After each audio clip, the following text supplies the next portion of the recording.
So before we go into understanding the 4 different attachment styles and how they're distributed among the population and what their characteristics are, it's useful to understand the dynamics at play when measuring an attachment style, yourself or somebody else's.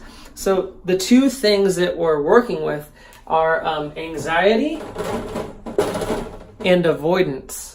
So both of these are at play. Both of these dynamics are at play when we're thinking about our attachment style. So let's talk briefly about each. Anxiety has to do with how much you think about your relationships and how much you do or don't crave intimacy. So if you have a lot of anxiety, you are the type of person that spends a large degree of your time thinking about the quality of your relationships, monitoring the amount of intimacy or closeness that you have with your partner, and really being preoccupied with just the general state of how things are going. Avoidance, on the other hand, is essentially the opposite. It's how often are you avoiding intimacy or just basically not really caring about the state of your relationships.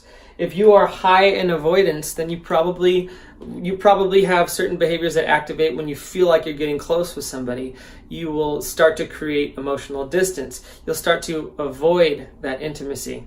Same with relationships. Not a whole lot of your life is spent, overthinking or analyzing or monitoring or measuring the amount of closeness that you have with a partner.